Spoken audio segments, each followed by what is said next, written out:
යනකොට දුක් දාගෙන යනකොට දෙක නැහැ. එහෙම වෙන්නේ නැහැ. එතන ඇවිල්ලා පූජනීය ස්ථානයක් වෙනවා. එතන ප්‍රධාන පාරකට ආසන්නයේ කියන නිසා ගොඩාක් වැඳුම් පුදුම් ලබන්නට මිනිසුන්ට අවස්ථාව ලැබෙනවා. ඒ නිසා පින්වතුනි හැම කෙනෙක්ම තමන්ගේ ගෙදර තියෙන බුදු පිළිමය දෙනවා. ඔය හැම එකටම බුදු ශක්තිය අනුගතයි. ඔබ කියලා මලක් පහනක් වට කරන ඔබගේ ශරීරය මොකක්ද අතුනේ? බුදුහාමගේ ශක්තිය. ඒ නිසා පින්වතුනි අපි හැමදෙනාම තේරුම් ගන්න ඕනේ මේ මොහොත හරිම දුර්ලභයි. හරිම කාලයකට පස්සේ හම් වෙන්නේ මනුෂ්‍ය ආත්මය ලැබෙන්නේ බොහොම කාලෙකින් ඒක අහලා තියෙනනේ දැන් කනගස්තෑනේ වියස දුරකින් අහස දිහා බලනකොට අවුරුදු 100කට පාරක්. ඒ තරම් විරලයි කියන මනුෂ්‍ය ආත්මය තියෙනවා. දැන් අපි ඔක්කොම නිමිතෙක් යදේ යන්න නෙමෙයි යන්නේ. දැන් ඔයාලා ලොකුවට ජයයට හිටියට සෙන මාත්‍රයක් ගන්න යන්නේ බාරද. මරණේ නෑ. අපි මේ ඉඩකඩම් වද පිටි දේපලයි වස්තු අරගෙන යනවාද? එකෙකුටවත් මිනි පෙට්ටිය දාන්නේ එකෙක් ඉන්නවා. අම්මලා තාත්තලා කියලා ආච්චිලා නැගතුනේ අපි. ඔප්පුදොප්පු අරන් ගියා.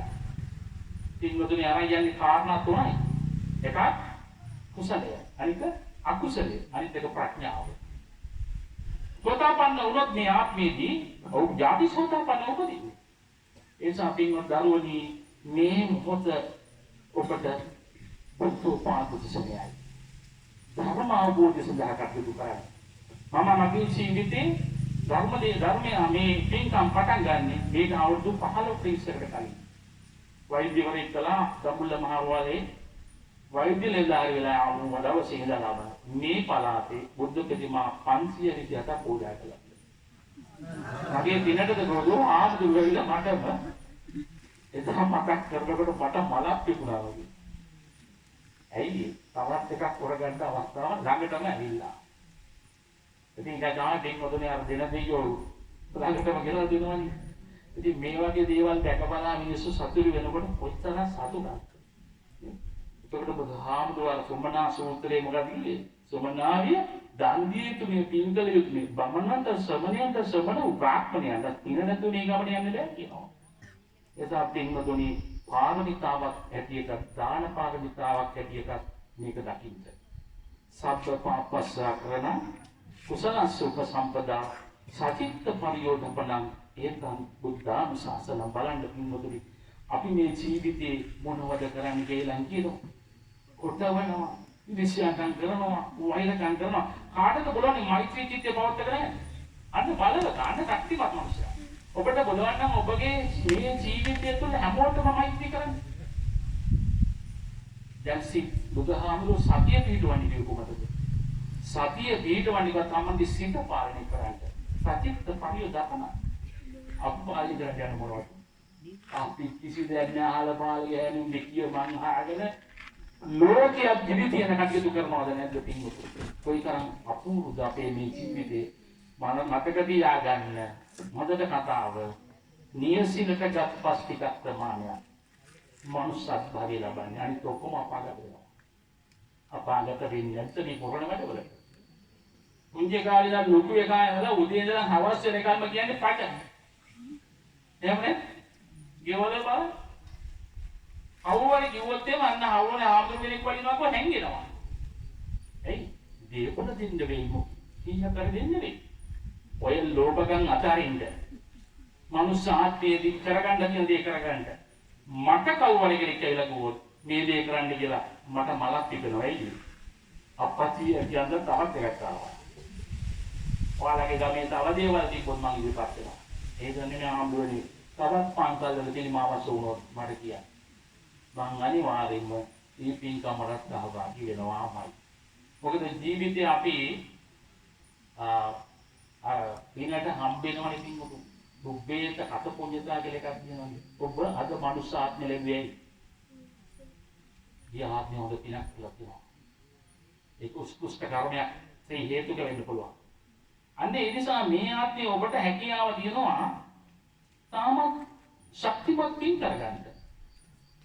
ඉතින් ඒ පින කරගන්න නැතුව නිකන් ඔය මේ ජීවිතේ දියාරු කරලා මැරලා යනවද? අද ඉඳලවත් හැම කෙනෙක්ම ගෙදර ඉන්න බලු කපුට දාන්නේ දෙන්න පටන් ගන්නට. බුදුහාමුදුරුවෝ දකින්න විභංග සූත්‍රයේදී දේශනා කරන කාරණා පහක්. මහණෙනි, බලුක කොටවන්න දන් දුන්නම ආත්ම 100ක් ආනිසංස. මම මේක පොඩ්ඩක් මතක් කරන්නේ. මේ ඇත්තට මේ ටික හාමුදුරුවෝ කිව්වට සමාන වෙලාවට මතක් වෙන්නේ මං දුව හරියන්න පුළුවන්. ඇයි? එහෙම වෙන අවස්ථා දෙන හාමුදුරුවෝ කියනවා මේ බණනේ. හැබැයි බණට වඩා බණක් තමයි අවබෝධය.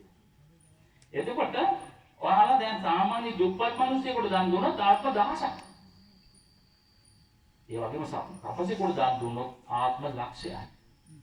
වික්ෂුන් වහන්සේ කෙනෙකුට දන් දුන්නොත් මහත්ඵලයි මහත්ානිසංසයි සංසාරේ නිවන් දක්නා ගාති දක්වා පවතිනවා කියනවා.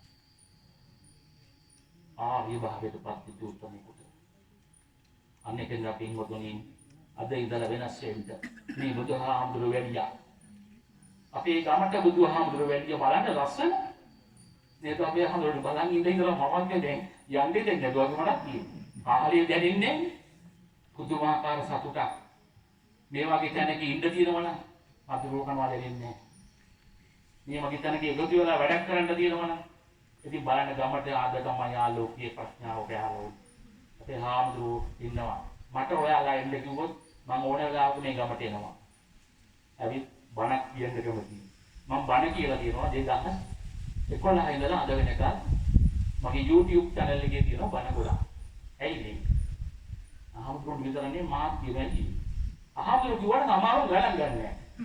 අපි කියනවා එතකොට කියනකොට ඔබට මේක කියනවා. ස්වාමීන් වහන්සේලා සෑහෙන මෙහෙවරක් කරනවා කියන්නේ. උන්වහන්සේලා ගොඩාක් මිනිස්සුන්ට හැමදේම කියලා දෙනවා. ඉතින් ඒ අතරතුර කල්යාණ මිත්‍රයෝත් ඇවිල්ලා බණ කියනකොට ඔයාලට යමක් තේරෙනවා. මෙතෙක් කාලයක් ආපු ගමන තේරෙන්නත් කරන්න අරවන්ට. අරවලා යථාර්ථවාදී අවබෝධයටපත් වෙන්න උත්සාහ කරන මන්ද කාලයේ යරාත්‍රි වෙලන් සමම දීක කරන්නේ විශේෂ මතක තියාගන්න එකක් කියනවා. මෙතෙන්ට ආවි ඔයාලා විතරක් නෙමෙයි. මෙතෙන් ඉන්නවා සියලු දෙවිවරු වැඩලා. අද මේ පිළිමේ වඩනකොට වඩම්මනකොට සක්‍ර ගුරුද විරුපාද්ද උසහාන්ත වෛශ්‍යවණ කියන සතරවරන් දෙවියන්ගේ ආශිර්වාද ලැබෙනවා මේ ගමට. ඒ වගේම හත්ත්ව දෙවි දේවතාවෝ ඉස්තුම් කෝටිය දෙවියන්ගේ ආරක්ෂාව ලැබෙනවා මේ ගමට. බුදුහාමුදුරුවෝ එකතු වෙනවා. ඒ ශාවයන්ට දෙවියන්ගේ ආශිර්වාදයක් මේ ගමට එකතු වෙනවා පින්වතුනි. ඒ සහමගේ නාම අද දවසේ ඉඳලා මේ කරපු නරක දේවල් අතහරින්න මේ පිළිමේ දිහාවත් බලලා අත උස්සනකොට මම යන්නේ හොරකමක් කරන්න නම් මෙතනින් එහාට යන්න එපා. හැම කෙනාටම ආශිර්වාදයක්. තාම සුන්දර බුදු පිළිමයක්. ඇත්තටම ජීවමානීට බුදුහාමුදුරුවෝ වැඩිම වගේ නෙමෙයි. ආටද කියන්නේ මෙතන සතුටක් ඇති වෙන්නේ. අපේ බුදුහාමුදුරුවෝගේ බුද්ධ ශක්තිය මේක අනුගත නැන්ද? ඒ උගන් උත්සාහ කරන හැමදෙනාම හිතන්නේ මම මේ මනුෂ්‍යාත්වය තුළ යමක් පින්කමක් කරගන්නවාමයි. අදින් පස්සේ මේ බුදුහාමුදුරුවෝ මේ අපේ හාමුදුරුවෝත් එක්ක එකතු වෙලා මේ ගමන යන්නට හැමදෙනාම සූදානම් වෙන්න. ඒ නිසා මම විශේෂයෙන්ම දෙවිවරුන්ට මේ උතුම් සද්ධර්මයේ තුළ දේශනා කරපු දේශනාව තුළින් ඔබ වහන්සේලාට දැකබලා සතුටු වේවා. ඔබ වහන්සේලාගේ යසිසු වැඩි වේවා කියලා ප්‍රාර්ථනා කරමින් දෙවියන්ට පින් දෙනවා. ඔබත් මාත් එක්ක පින් දෙන්න. සිතාවතාච සම්මේහි සබ්බදම් පුඤ්ඤ සම්පදා සබ්බේ දේවා අනුමෝදන්තු සබ්බ සම්පත්ති සිද්ධියා. සිතාවතාච සම්මේහි සබ්බදම් පුඤ්ඤ සම්පදා සබ්බේ බුද්ධ අනුමෝදන්තු සබ්බ සම්පත්ති සිද්ධියා. සිතාවතාච සම්මේහි සබ්බදම් පුඤ්ඤ සම්පදා සබ්බේ සත්තානුමෝදන්තු සබ්බ සම්පත්ති සිද්ධියා.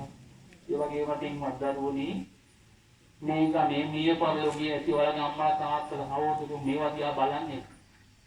අනේ මේ ඇත්තම අපිට තාම පින් දුන්නේ නැහැ කියලා. එහෙමයි ඉතින්. අන්නේ ඒකට මතක ඇතුව මේ ගමේ දෙලිකටයක් හරි උදව් කරපු හැමෝටම පින් අයිති වේවා කියලා හැමදෙනාම මළගිය ඇත්තන්ට පින් අනුමෝදන් කරන්නේ. ඒකත් අපි ගාථාවකින් කියන්නේ නැහැ. මොකද ආමුදුරුවෝ ඒක කරයි. මම දැන් නවත්තනවා. මොකද මම දිගින් කියන්නේ කියොත් එහෙම ඔයාලා මට මෙහෙ නතර වෙලා බණම කියන්න කියලා. ඒක කරන්න බෑ. එහෙනම් මම වෙන දවසක එනවා බණ කියන්න වෙනම දවසක මෙතන. හැබැයි පොයට එන්න බෑ. මොකද මම පොයේ වැඩසටහන් වෙනම තියෙනවා. වෙන දවසක් අපි සම්බන්ධ වෙලා ආවොත් එන බලින් නම් හැමදෙනාම තම තමන් මේ අද දවසේ කරගත්තා වූ පුණ්‍ය කර්මය මතක් කරනවා. විශේෂයෙන්ම අනිපිටුතුමායි කතාවේ මම නතර කරනවා. අනිපිටුතුමා ජේතවනාරාමයේ පූජා කරනවා. කෝටියද 80 කෝටියක් දානේ පූජා කරනවා. නේද? එතකොට එයා පැත්තේ ඉඳපු සීයා මොකදනේ?